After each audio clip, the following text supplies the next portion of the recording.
Myles Munroe. 12 passos para uma oração eficaz. Agora, queremos mostrar-lhe um caminho útil para organizar seus passos de oração. Os princípios que seguem foram desenvolvidos da avaliação da vida de oração de Jesus, Abraão, José, Moisés, Davi, Ezequiel e outras pessoas na Bíblia. Ao estudar essas figuras bíblicas, veremos um padrão similar na oração. Suas orações receberam a atenção de Deus e produziram poderosos resultados. Muito pode por sua eficácia a oração do justo, Tiago 5,16. Número 1. Fique em silêncio. Primeiro, a oração deve começar com o silêncio. Normalmente, não praticamos isso, mas é um aspecto muito importante da oração. Estar em silêncio significa compenetrar-se, aquietar-se.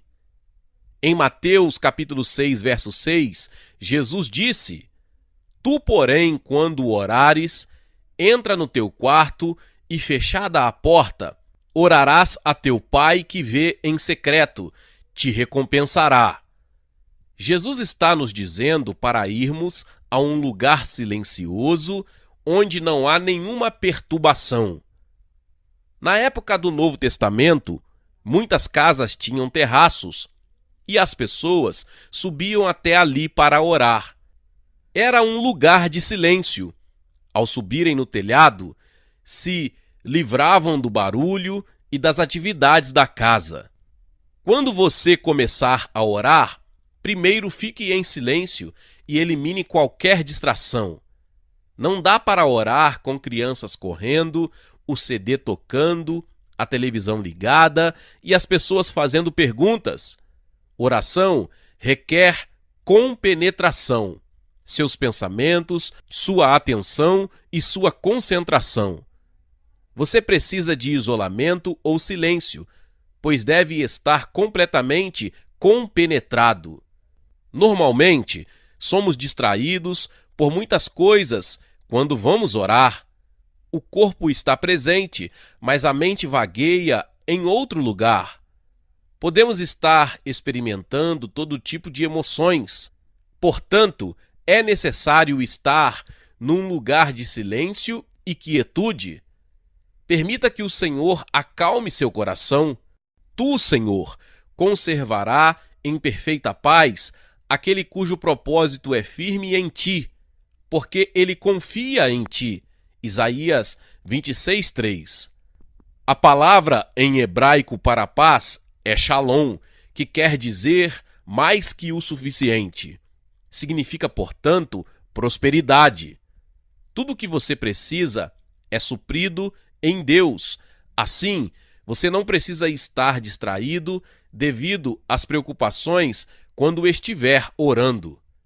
Esse passo pode levar 10 minutos, 1 hora ou 5 horas, mas é a porta de entrada para a oração. Às vezes, ouvimos histórias de pessoas que oram por 10 horas na floresta. Como elas conseguem isso? É preciso ler os detalhes da vida de oração dessas pessoas. Elas passam 2 ou 3 horas caminhando para se livrarem de todos os pensamentos que levam a distrações. Então, quando você estiver na presença do Senhor, em um local privado, fique quieto e nada ouça senão a Deus. Deixe seu coração descansar e vá a um lugar de silêncio. Ali, você estará orando realmente. Frequentemente, tentamos apressar esse processo. A Bíblia diz: aquietai-vos e sabei que eu sou Deus, sou exaltado entre as nações, sou exaltado na terra. Salmos 46:10. Nesse sentido, podemos dizer: a oração é a expressão da dependência que o homem tem de Deus em todas as circunstâncias. Eu quero incentivá-lo a gastar tempo em silenciosa contemplação diante do Senhor. Está tudo bem se você não disser nada. Muitas vezes já começamos a falar sobre os fatos do dia e todo tipo de coisas que ouvimos. A princípio, fique quieto e compenetrado para a sua oração. Se tentar orar com o espírito, a alma, o corpo e as emoções separados, então você não é não está unificado.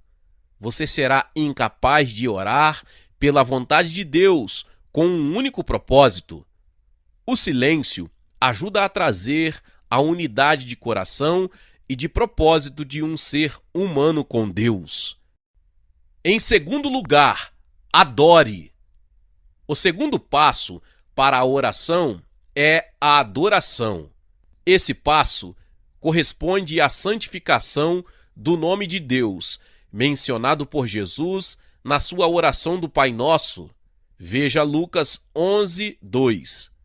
Adoração significa honra a Deus. Quando você ama alguém, você expressa como essa pessoa é preciosa para você. A primeira parte do Salmo 95 é uma boa passagem das Escrituras para este propósito. Penso que daria uma linda canção de louvor. De fato, você poderia musicar esse salmo e cantá-lo o dia inteiro. Vinde, cantemos ao Senhor, com júbilo, celebremos o rochedo da nossa salvação. Saiamos ao seu encontro com ações de graças. Vitoriemo-lo com salmos, porque o Senhor é Deus supremo e o grande Rei acima de todos os deuses. Nas suas mãos estão as profundezas da terra, e as alturas dos montes lhe pertencem. Dele é o mar, pois ele o fez, obra de suas mãos, os continentes. Vinde, adoremos e prostemo-nos, ajoelhemos diante do Senhor que nos criou. Ele é o nosso Deus, e nós, povo do seu pasto e ovelhas de sua mão. Salmos 95, do 1 ao 7. Que grande canção de adoração! Venha, ajoelhemo-nos em oração. Vamos adorar a Deus por quem Ele é, Rei de toda a terra, nosso Criador, nosso Salvador, nosso tudo. Comece louvando e adorando a Deus, bendizendo seu nome, descrevendo-o e dizendo como você o vê. Você pode dizer: Senhor, Tu és poderoso, tremendo, magnífico, onipotente, incomparável. Tu és Deus acima de tudo e de todos, maravilhoso e misericordioso. Tu és meu conselheiro. Tu és perfeito, Tu és permanente. Tua força jamais tem fim. Tu és o eterno. Tu estás acima de tudo e de todas as coisas. Tudo recebe significado porque vem de ti, Senhor. Tu és poderoso. Nada se compara ao teu poder. Somente tu és Deus, o único Deus de sabedoria, e ninguém é tão sábio quanto tu. Todo conhecimento está em ti. Tu e ninguém mais sabe tudo sobre mim. Tu entendes as coisas que nós não podemos entender. Tu és maior e mais profundo que nossos problemas. Na tua presença não temos problemas. Tu és tudo e por meio de todos não há ninguém que se possa comparar a ti, Senhor. Em terceiro lugar, confesse. O próximo passo é a confissão. Eu ensinava em um curso sobre a oração no Ministério Cristo para as Nações, todos os semestres, por cerca de 3 anos, quando frequentava a Universidade Oral Roberts. Quando estava ministrando esses passos aos alunos, um deles perguntou: não deveríamos ter começado com a confissão? Eu respondi: Se você fizesse assim, não saberia o que confessar. Muita gente aprendeu que a confissão é trazer à lembrança os pecados do passado, sentindo remorso, ficando emocionado e assim por diante. Esse não é o centro da confissão. A confissão tem um conceito bem diferente. Significa concordar com Deus sobre o que Ele diz sobre você e para você. Você somente pode concordar com Deus quando é capaz de ouvir o que Ele lhe está falando. Isso nos leva de volta à adoração. Ao entrar na presença de Deus pela adoração, Ele não vai começar a lidar com outras pessoas primeiro. Ele vai brilhar a sua luz em lugares que você nem imaginava que Ele soubesse. Ele vai expor certas coisas e você vai pensar: espero que ninguém saiba o que estou pensando. Se soubessem o que Deus tem falado comigo, elas nem ficariam perto de mim. Deus nos diz: eu não quero que você se condene, quero que você me diga que estou certo. Estou certo? É pecado? Se for, você então deve concordar comigo que isso é errado e parar de fazê-lo. A confissão acontece quando Deus aponta algo em sua vida e diz: livre-se disso, ou diz: isso é rebelião, ou você sabe que não poderia ter feito isso, ou isso é pecado, e você diz: sim, Senhor, o Senhor está certo. Não quero mais isso. Coloque sua confiança nele para que ele o capacite a andar pelo Espírito. Digo, porém, andai no Espírito e jamais satisfareis a concupiscência da carne. Gálatas 5,16. Quando o Espírito Santo lhe mostra alguma coisa na vida que não está correta, você deve concordar com ele. Se discordar, não está confessando. Vamos olhar essa questão em termos práticos. Suponha que Deus comece a ressaltar os pecados de sua vida, mas você ignore sua iniciativa. Então, certo dia, você vai a uma reunião de oração e o Espírito Santo diz: não me peça nada até que você resolva esta questão. Mas você continua a orar sobre outras coisas. O Espírito Santo então diz: você fez algo errado e ainda não resolveu. Quero que você resolva isso esta noite. No entanto, você canta e tenta abafar essa convicção e não confessa. Quando você concordar que Deus está certo, aí haverá confissão. Como escrevi anteriormente, se confessarmos os nossos pecados, Ele é fiel e justo para nos perdoar os pecados. 1 João 1,9. Quando Ele nos perdoa, o que mais Ele faz? Purifica-nos de toda a injustiça. Verso 9. A palavra justificado significa posição de dentro ou posição de autoridade. Isso significa que Deus nos limpará de tudo mais que possa impedi-lo de nos colocar em posição de autoridade ou alinhados à perfeita vontade para que Ele nos possa abençoar. Como pode acontecer essa limpeza? Você tem de admitir seu pecado e abandoná-lo. Ao dizer a Deus o quanto lamenta por seu pecado, você fez algo, mas planejar fazê-lo de novo é mostrar a Deus que você não concorda que o problema seja esse. Se dissermos que não pecamos, fazemo-lo mentiroso e a sua palavra não está em nós. Versículo 10. A Bíblia diz: Ele é fiel e justo para nos perdoar os pecados. Justo quer dizer correto. Deus está dizendo: se você concordar com o que eu digo é verdade e com aquilo que tenho lhe mostrado como pecado, então tenho o direito de lhe perdoar por causa da expiação feita por Jesus pelos seus pecados. Em outras palavras, Deus responderá de uma forma justa e o perdoará. Isso significa que pecado não perdoado é pecado que você nunca conheceu como pecado.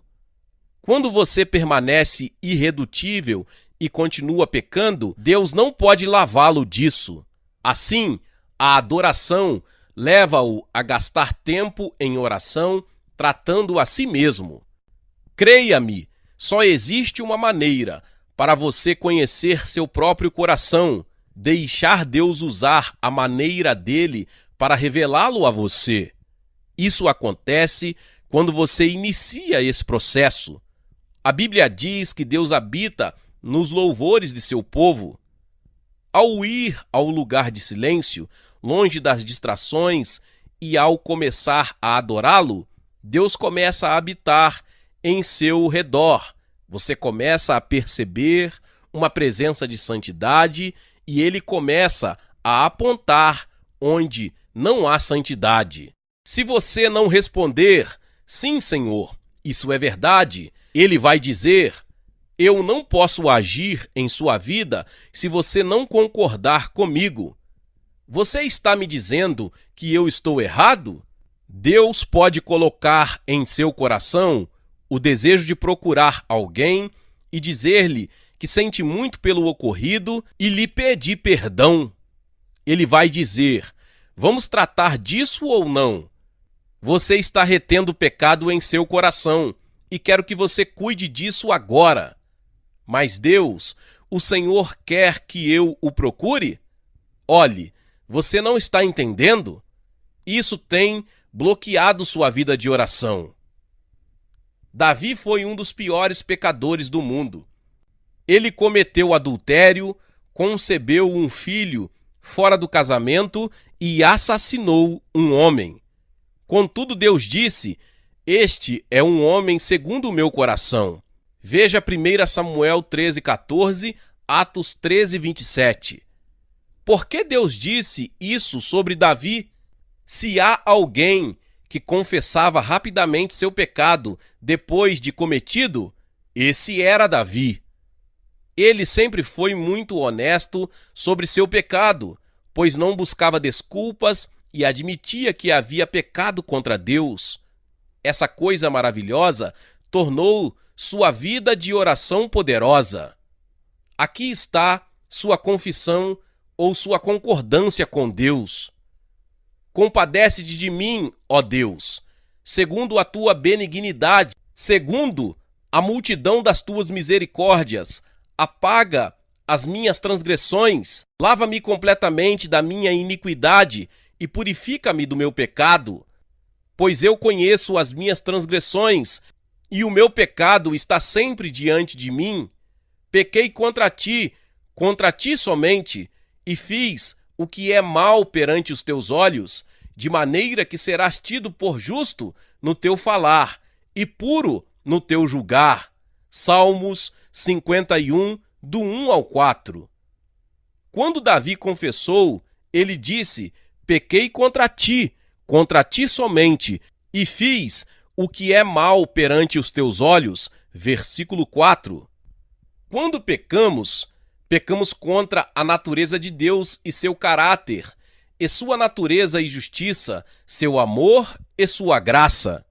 Davi confessou: eu pequei contra ti somente, e fiz o que é mal perante os teus olhos, de maneira que serás tido por justo no teu falar e puro no teu julgar. Tu chamas isso de pecado e está certo, ó Deus. Se você continuar brincando com o pecado e não concordar com Deus com relação a isso, você será destruído pelo pecado. O que você tem desejado jamais acontecerá, pois você mesmo provocará a ruína de seus objetivos. Pense sobre o que Deus está dizendo.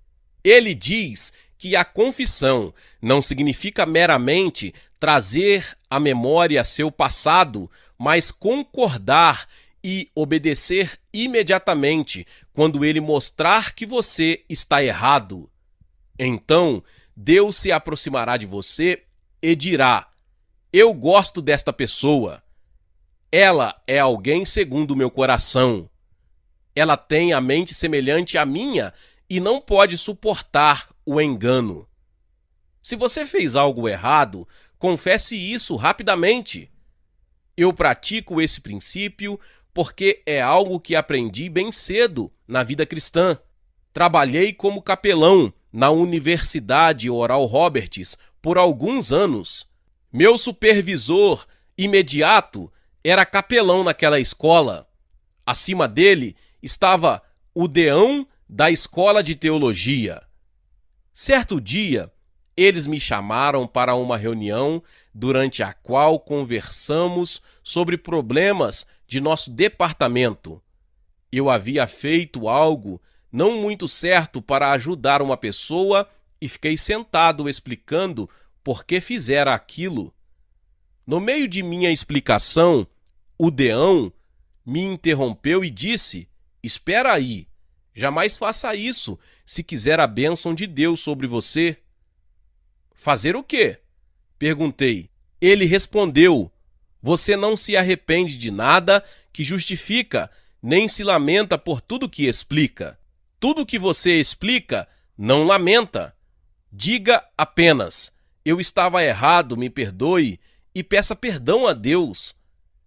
Esse encontro deveria durar 2 minutos, mas você o prolongou e também perturbou sua vida.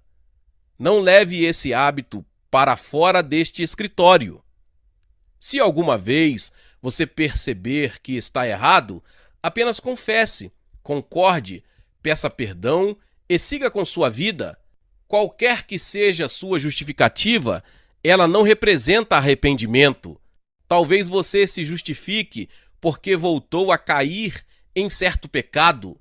Em vez disso, diga: Deus, perdoe-me, eu estava errado, estou de volta para casa.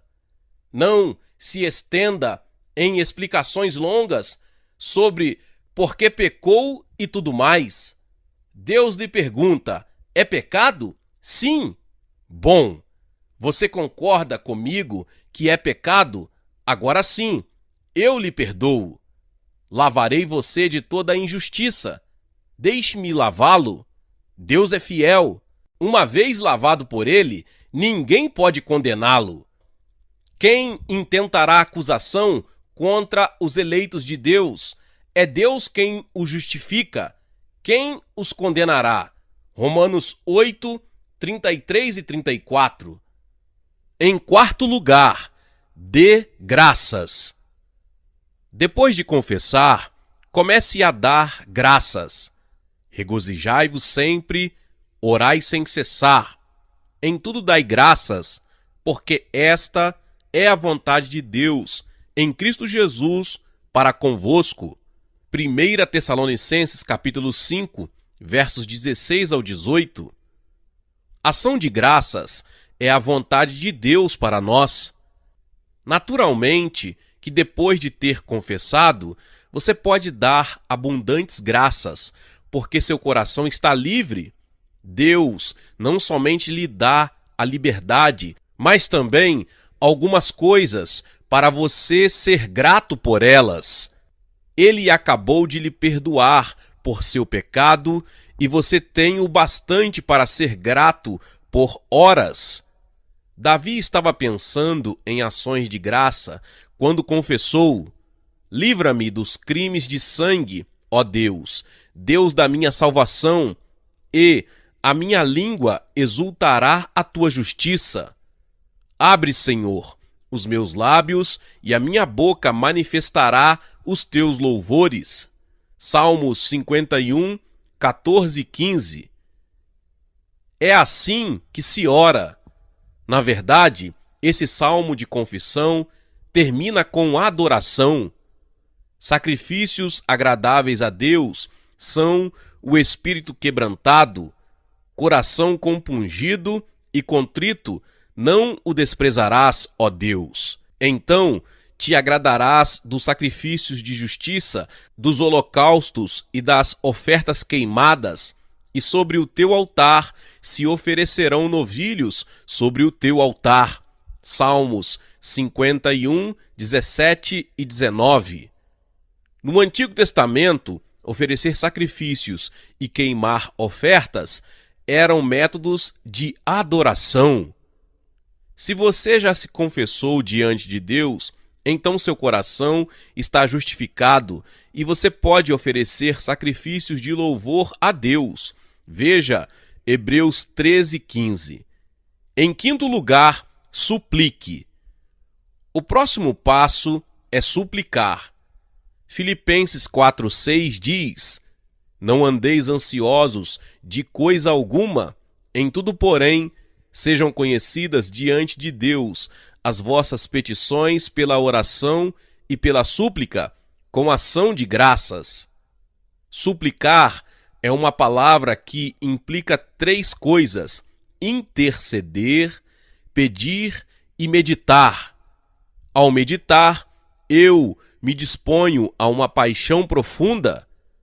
Quando você suplica, significa que você sente o coração de Deus. Você deseja os desejos dele de tal forma que isso se transforma numa experiência emocional. Isso acontece quando choramos ao orar ou oramos com mais ardor. É uma experiência emocional, fruto de uma suplantadora experiência com Deus. Ele lhe mostra alguns de seus sentimentos e você se torna unificado com seus propósitos e desejos. A súplica é um extrapolar natural das ações de graças. Ao dar graças, normalmente você é levado a suplicar, porque ações de graças agradam a Deus e ele lhe revela o que está no coração dele. Em sexto lugar, especifique seus pedidos e suas orações. O próximo passo é especificar suas preces. A oração não é uma varinha mágica, mas uma comunicação muito articulada, racional e intelectual. É uma verdadeira arte. Um advogado deve estudar muito antes de se colocar diante de um juiz e apresentar seu caso. É comum se ouvir o promotor ou o advogado dizer: irrelevante. Quando chegamos diante de Deus com nossos pedidos de coisas que queremos que Ele faça, devemos estar certos de que o que lhe pedimos tem relevância para Ele. É por isso que Deus tem muitos nomes. Você deve se dirigir a Ele de forma bem específica, de acordo com suas petições particulares. Se você quiser paz, invoque-o como Jeová Shalom, o Senhor é nossa paz, e em vez de Jeová Jirê, o Senhor é nosso provedor. Se você precisa de cura, é Jeová Rafá, o Senhor é quem cura. Senhor, neste caso específico, eu preciso que tu sejas Jeová Rafá. Estou legalmente apelando por cura. Não preciso de um carro agora, pois não posso nem mesmo dirigi-lo. Tu dizes na tua palavra que se seguirmos teus mandamentos, o Senhor afastará de mim toda a enfermidade. Deuteronômio 7,15. Portanto, especifique suas petições, reconhecendo o nome de Deus e sua palavra. Uma forma de fazer isso é escrever junto aos seus pedidos de oração as escrituras que você vai usar quando orar.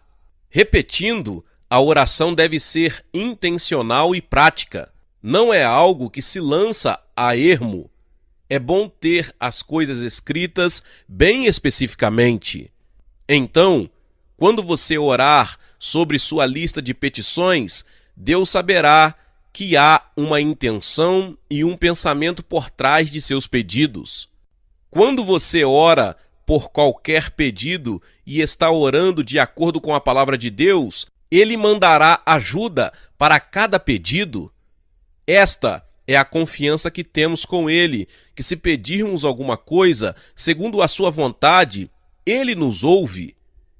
E se sabemos que nos ouve quanto ao que lhe pedimos, estamos certos de que obtemos os pedidos que lhe temos feito. 1 João capítulo 5, versos 14 e 15. Em sétimo lugar, firme-se nas promessas de Deus. Este passo tem a ver com o anterior. Está firmado em suas promessas. Porque quantas são as promessas de Deus, tantas tem nele o sim, porquanto também por ele é o amém, para a glória de Deus, por nosso intermédio. 2 Coríntios capítulo 1, verso 20. Firme-se nas promessas de Deus, ao levar diante dele a sua palavra, aplicando-a ao pedido particular que você estiver fazendo. Quando Jesus queria ministrar ao povo, ele nunca presumia o que eles precisavam. Ele lhes perguntava. Então, parando Jesus, chamou-os e perguntou: que quereis que vos faça? Mateus 20, 32. Deus responde a pedidos específicos, baseado em suas promessas. Vamos ver alguns exemplos disso. Bartimeu era um cego e estava mendigando ao longo da rua.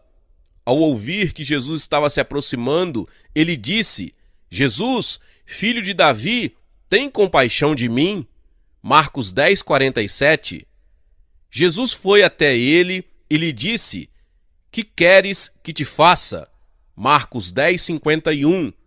Alguém pode pensar que essa pergunta era óbvia, mas havia algumas pessoas que preferiam ficar na condição em que estavam.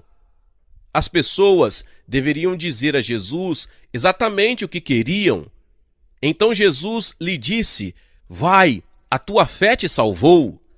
E imediatamente tornou a ver e seguia a Jesus estrada afora. Marcos 10, 52. Bartimeu foi curado porque pediu por cura baseado em direitos legais. Ele gritava: filho de Davi! Marcos 10, 47 e 48. Essa é uma afirmação legal. A aliança de Abraão veio por intermédio de Davi. As Escrituras dizem que o Messias viria da linhagem de Davi e o seu trono duraria para sempre. Isaías capítulo 9, versos 6 e 7. Bartimeu raciocinou: se Jesus é o Messias, deve ser filho de Davi. Se ele é o filho de Davi, então cada promessa da aliança que Deus fez a Abraão, Moisés e Davi poderá se cumprir por intermédio dele. Assim, ele disse: Jesus, filho de Davi, tem compaixão de mim?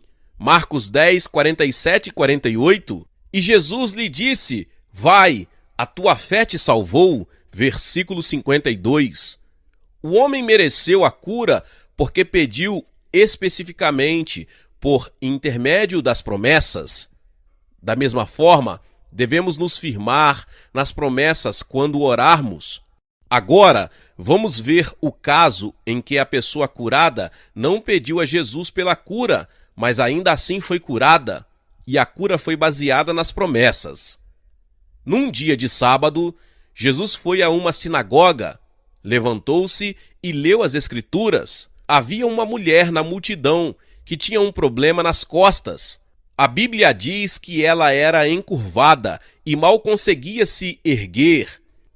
Jesus colocou os olhos nela, chamou-a, colocou suas mãos sobre ela e a curou.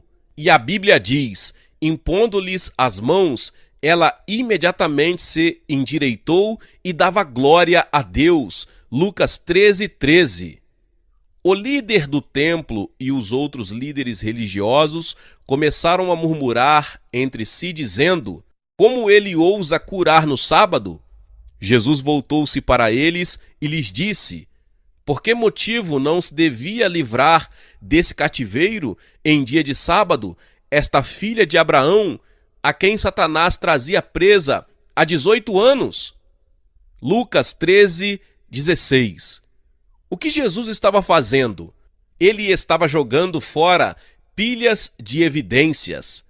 De alguma forma, temos a impressão de que se parecermos doentes, Deus vai sentir pena de nós e nos curar. Mas mesmo que essa mulher parecesse terrivelmente doente, ela não seria curada até que uma ação legal acontecesse. Jesus disse: "Esta filha de Abraão". Essa é uma frase poderosa. Em outras palavras, ela possuía o direito de ser curada e libertada de acordo com a promessa de Deus. Jesus não a curou somente porque era sábado. Ele o fez porque na aliança que Deus fizera com seu povo escolhido, junto com Abraão, ele disse: "E o Senhor afastará de ti toda a enfermidade". Deuteronômio 7:15. Pedimos a Deus para nos curar, porque estamos feridos, e Ele tem compaixão de nós e nos cura. Veja Mateus 14:14. Porém, a principal razão de sermos curados é darmos a Ele evidências de que a cura é nosso direito legal. Em 8º lugar, pleiteie a causa. Em seguida, pleiteie sua causa. Vamos olhar um pouco mais para a palavra pleitear. Pleitear sua causa não significa implorar, gemer e tornar-se puramente emocional. Deus não se impressiona com isso. Ao gritar, tudo que vai conseguir é se cansar. Você não receberá as respostas. A oração é uma prática legal. É algo que se faz exercendo um direito legal merecido porque você está pedindo baseado nas promessas de Deus. Em Lucas 18, na verdade, Jesus disse aos seus discípulos: "Vou lhes ensinar não somente como orar, mas também como receber as respostas de suas orações". Ele revelou como percorremos todo o caminho em oração até vermos a Deus. Jesus começou dizendo: "Havia em certa cidade um certo juiz que não temia a Deus, nem respeitava homem algum". Isto é Deus ensinando sobre a oração, e ele nos diz: para ilustrar, pense em alguém que nunca se importou com Deus e não respeita a sua situação. Imagine-se tendo de pedir alguma coisa para esse tipo de pessoa. Ele usou o pior exemplo de situação. Acho que ele queria ilustrar o fato de que a oração nada tem a ver com Deus gostar ou não de você. Nós dizemos: "Senhor, se tu me amas, abençoa-me". A resposta de Deus é: "Eu lhe abençoo por 2 motivos. Primeiro, você se qualifica mediante a fé em minhas promessas e minha justiça. E segundo, porque sou santo e mantenho minha palavra". Jesus então continuou: havia também naquela mesma cidade uma viúva que vinha ter com ele dizendo: "Faz-me justiça contra o meu adversário". O motivo dele usar como exemplo uma viúva era que na época de Jesus, uma viúva era uma pessoa cuja vida era muito difícil. Na cultura de Israel, se o marido morresse, o irmão dele deveria se casar com a viúva, cuidar dela e proteger o nome do irmão. Dessa forma, ela não teria de ir para a rua mendigar, trazendo desgraça ao nome da família. Se o segundo irmão morresse, o terceiro assumiria, assim por diante. Se uma mulher estivesse viúva, era porque já não mais havia cunhados. Ela não possuía mais parentes que cuidassem dela. Portanto, quando Jesus ensinou sobre a oração, ele usou o pior cenário para descrever não apenas o único que é a resposta para a oração, mas também a pessoa que estava orando. Deixe-me esclarecer porque a viúva é tão importante para essa ilustração. Deus deseja que você ore com uma atitude que diga: Tu és o único que pode me ajudar.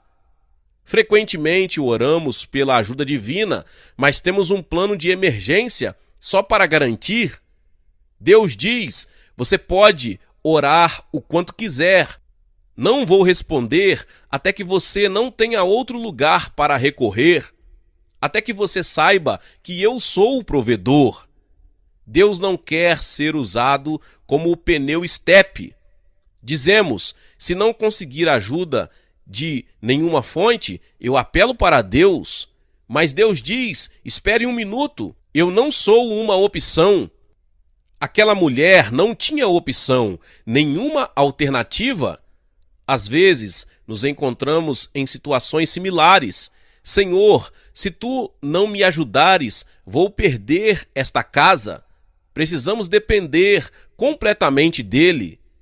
Jesus continuou dizendo: e por algum tempo não quis atender. Quanto tempo? Não é dito. Quando oramos, às vezes a resposta não vem imediatamente, mas isso não quer dizer que não esteja a caminho. As pessoas podem lhe perguntar: quanto tempo você vai acreditar que isso vai acontecer? Por algum tempo. Quanto tempo é isso? Não sei.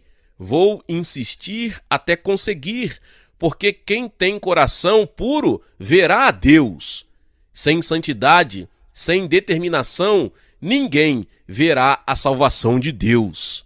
Jesus concluiu sua história com: e por algum tempo não quis atender, mas depois disse consigo mesmo: bem que não temo a Deus, nem respeito homem algum. Todavia, como esta viúva me importuna, julgarei sua causa para não suceder que, por fim, venha molestar-me. Acaso o juiz disse: vou ver se ela vai parar? Não! Ele usou o termo legal: hei de fazer-lhe justiça, que por direito é dela. Deus não pode mentir, portanto, ele cumpre tudo o que tem prometido. É a integridade de seu nome e de sua palavra que nos leva a ser persistentes na oração. Deus não é homem para que minta, nem filho do homem para que se arrependa. Porventura, tendo ele prometido, não o fará? Ou tendo falado, não o cumprirá? Números 23:19. Jesus então explicou a parábola, e disse o Senhor: considerai no que diz este juiz iníquo. Não fará Deus justiça aos seus escolhidos, que a ele clamam de dia e de noite, embora pareça demorado em defendê-los? Digo-vos que depressa lhes fará justiça. Contudo, quando vier o Filho do Homem, achará porventura fé na terra? Jesus estava dizendo: se um homem que não reconhece a Deus ou sua justiça tem de atender aquela mulher que ele não gostava, e ela consegue o que quer, muito mais Deus, que o ama, vê que você precisa de justiça, e rapidamente. Em outras palavras, Deus não vai levar tanto tempo quanto o juiz iníquo, que não gostava das pessoas. Ele fará justiça aos seus escolhidos, aqueles que receberam suas promessas como herança espiritual.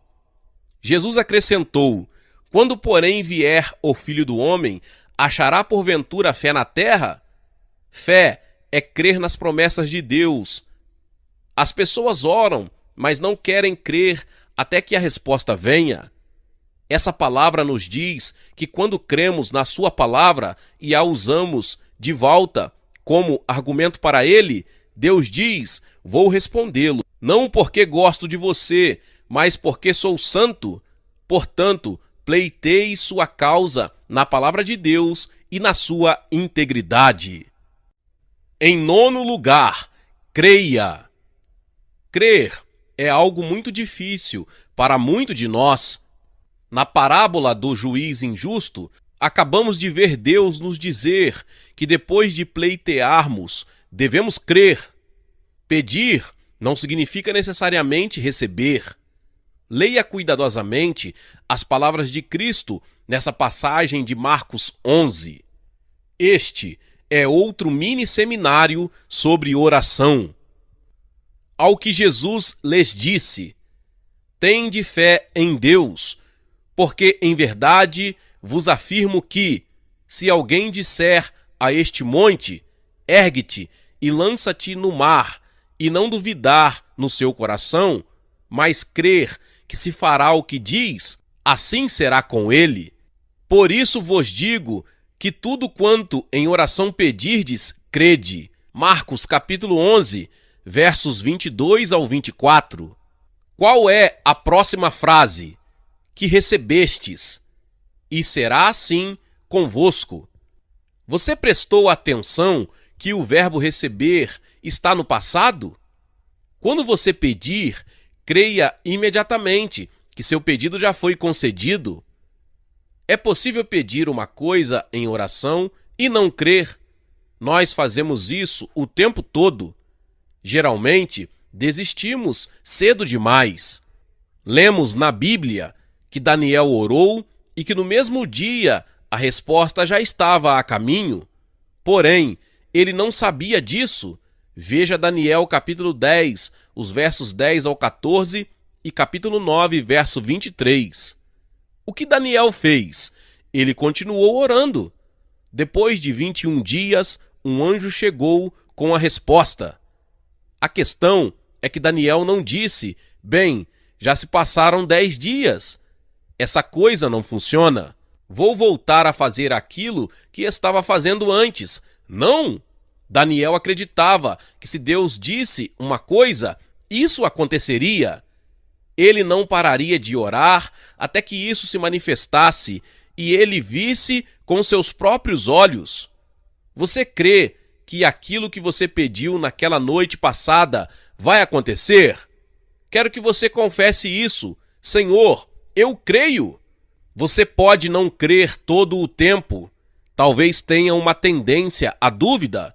Quando você começar a duvidar, à semelhança do pai daquele jovem possesso, diga: eu creio, ajuda-me na minha falta de fé. Marcos 9, 24. Essa é uma boa oração. Não podemos permitir que a dúvida entre em nossa oração, pois vai provocar um curto-circuito nela.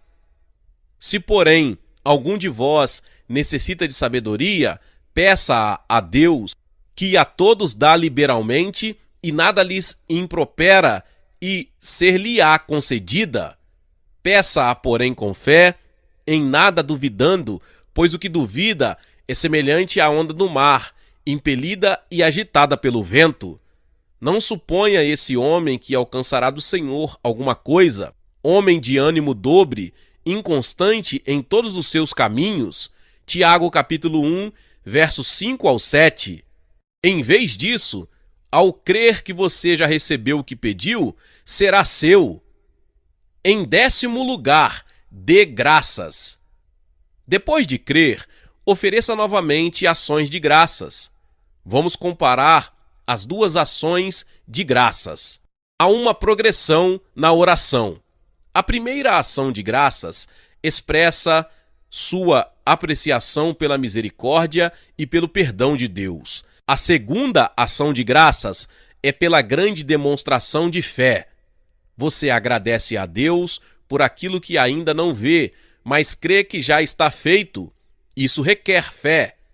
Se você crê que, por sua oração, já recebeu aquilo que pediu, então vai começar a agradecer a Deus. Não devemos esperar as manifestações de nossas respostas para somente depois expressar nossa gratidão. Na verdade, você não mostra a Deus que realmente crê até o momento que começa a agradecer. Agimos assim com as pessoas, mas com Deus não. Por exemplo, suponha que você vai ao banco para conseguir um empréstimo e fale com o gerente. O banqueiro aprova o empréstimo e diz: considere fechado. O dinheiro será depositado em sua conta. Você não vê o dinheiro, não sabe se ele já autorizou ou não, Mas o que você diz? Muito obrigado. Então, você vai e fecha seu negócio baseado na palavra do gerente. Deus diz: faça o mesmo comigo. Agradeça-me antes de o dinheiro aparecer no seu extrato. Por quê? Porque se crermos em Deus, a resposta virá.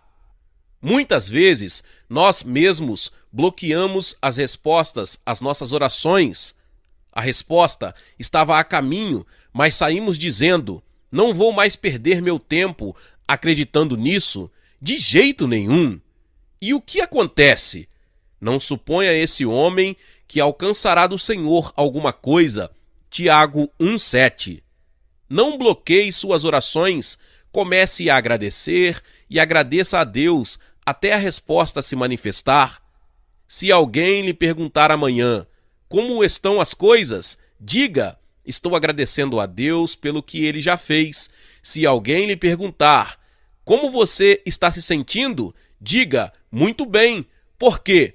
Estou agradecendo a Deus pelo que ainda será manifestado. Ao responder isso, você estará atraindo anjos. A Bíblia diz: não são todos eles espíritos ministradores enviados para serviço a favor dos que hão de herdar a salvação? Hebreus 1,14. Você pode encerrar todos os momentos de oração com ação de graças, porque o que foi pedido já foi recebido. Apenas ainda não foi revelado para que seja visto. Em 11º lugar, viva com expectativas. Continue em espírito de ação de graças enquanto espera a resposta de sua oração. Não se esqueça daquilo pelo que tem orado. Minha vida mudou desde que apliquei esse princípio. Quanto mais caminho com o Senhor, mais Ele me ensina verdades fundamentais que têm grande valor em minha vida. Se você crê que será abençoado financeiramente e espera pela bênção de Deus, então sugiro que faça algo parecido com o que eu mesmo fiz.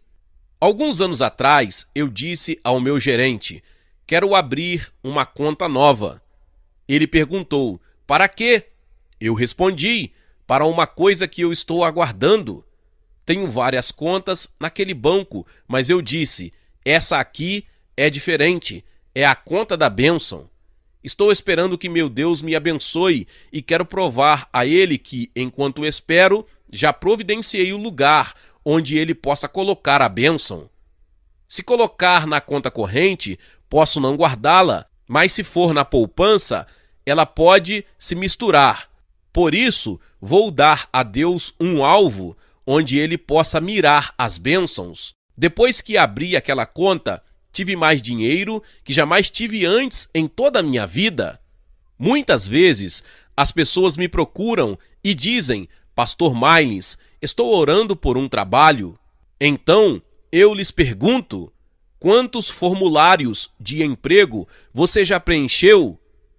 A resposta é sempre a mesma: bem, estou orando para que o Senhor me direcione. É claro que precisamos seguir o direcionamento de Deus, mas muitas vezes somos preguiçosos e não cremos. Precisamos bater. Se você crê que Deus vai lhe dar um trabalho, preencha cada ficha possível, pois Deus vai usar uma delas para abençoá-lo. Se o empregador não souber onde você está, como ele vai lhe chamar para a entrevista? Viva na expectativa. Se você pediu a Deus um carro para que possa ir até a igreja e louvá-lo e crê que ele o ouviu, vá até a agência de veículos. Não volte à igreja dizendo: bem, o Senhor proverá.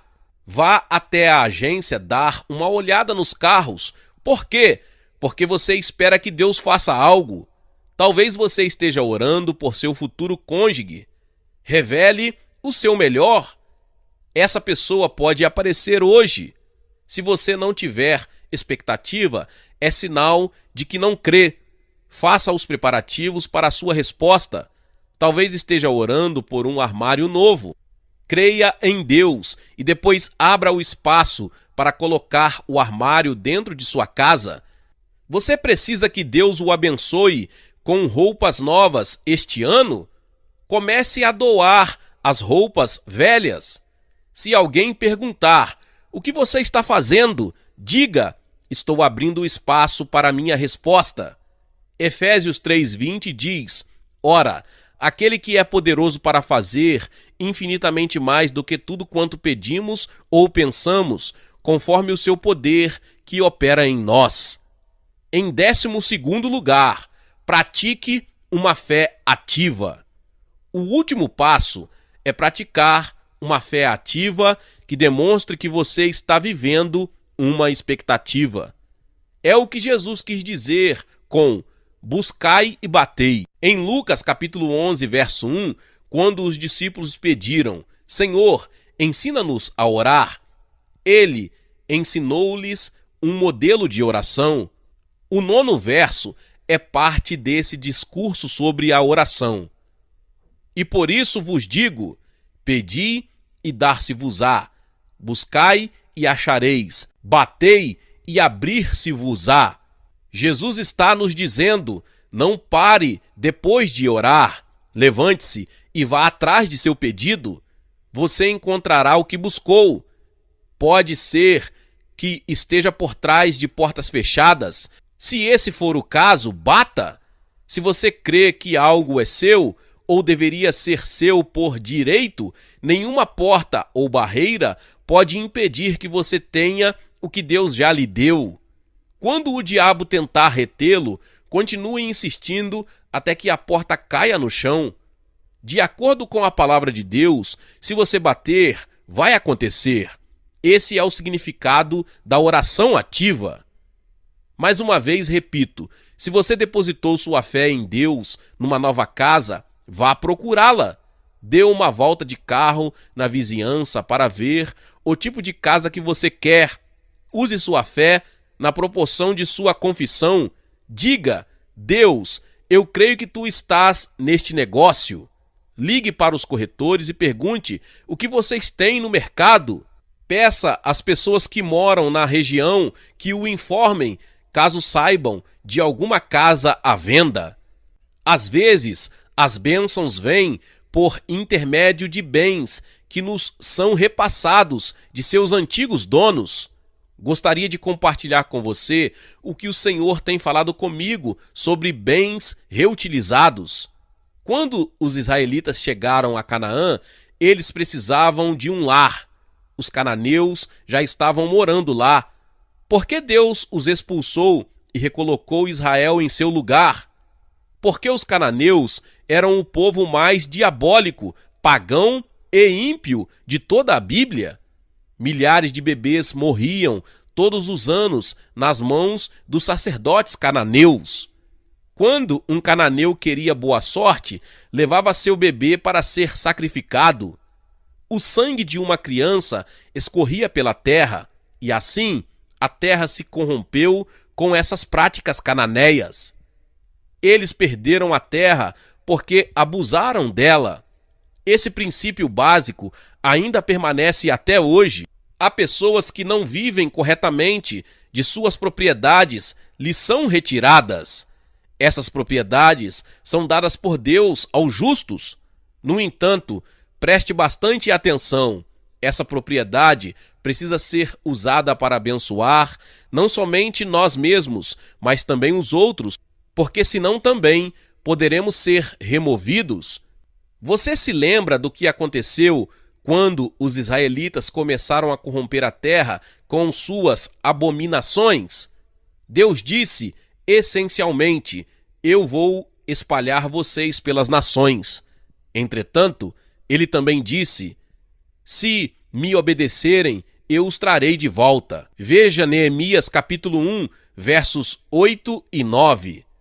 Portanto, pratique uma fé ativa e continue a viver diante de Deus em santidade e verdade. Deus o abençoará quando você pedir, buscar e bater. Cresça na graça e no conhecimento. À medida que você aprender a orar conforme o que a Bíblia ensina, você vai se tornando um cristão mais poderosamente eficaz. Use esses 12 passos como um guia para a oração e certifique-se de que sua vida está de acordo com os propósitos e a vontade de Deus. Fico muito animado com o que Deus pode fazer em sua vida se você aplicar esses princípios e crescer na graça e no conhecimento de Deus e seus caminhos. Vamos orar juntos. Pai Celestial, obrigado por nos dar os princípios da oração em sua palavra. No Salmo 119:15 está escrito: meditarei nos teus preceitos e às tuas veredas terei respeito. Não permita que nos afastemos de suas verdades e as esqueçamos. Ajude-nos a estudar esses princípios e considerar cuidadosamente seus caminhos conforme revelados em sua palavra. Encoraje-nos a caminhar em passos de fé e colocar esses princípios em nossa vida. Enquanto fazemos, agradecemos-lhe por responder nossas orações e fazer infinitamente mais do que tudo quanto pedimos ou pensamos, conforme o seu poder que opera em nós. Efésios 3:20. Nós oramos em nome de Jesus, o mediador da nova aliança. Amém. Meus irmãos e irmãs, Deus abençoe a vida de cada um que ouviu esta palavra. Talvez você chegou aqui pela primeira vez, ouviu esta palavra e ainda não é inscrito aqui no canal. Se inscreva aqui no canal e ative o sininho das notificações. Todos os dias são postados vídeos abençoados aqui no canal para te abençoar. Deixe também o seu like e não se esqueça de compartilhar esta palavra com mais pessoas. Deus te abençoe e nos vemos nos próximos vídeos. Amém. Seja membro do canal Vinícius Siqueira e obtenha benefícios que só os membros têm. Então, você que já é inscrito no canal e ativou o sininho das notificações, logo você vê o botão Seja Membro, clique nele e obtenha os benefícios. E o primeiro benefício é que você tem uma mensagem destacada. Quando você faz um comentário aqui no canal, você tem um destaque na sua mensagem. E isso é muito importante porque você mostra para os outros que você apoia este canal. E outro benefício que você tem é que você pode compartilhar os devocionais diários, que são 365 devocionais, que são postados todos os dias aqui no canal. Existe um grupo específico e a pessoa recebe um link que é direcionado para o grupo. E nesse grupo você tem todos os devocionais de todos os dias do mês, que você recebe logo pela manhã, e você tem o benefício de compartilhar esses devocionais com os seus contatos. Esse benefício é apenas para os membros. No YouTube não tem como compartilhar os devocionais, apenas ler na comunidade do YouTube, mas quem é membro tem o benefício de compartilhar com todos os seus contatos e as suas redes sociais. Seja membro!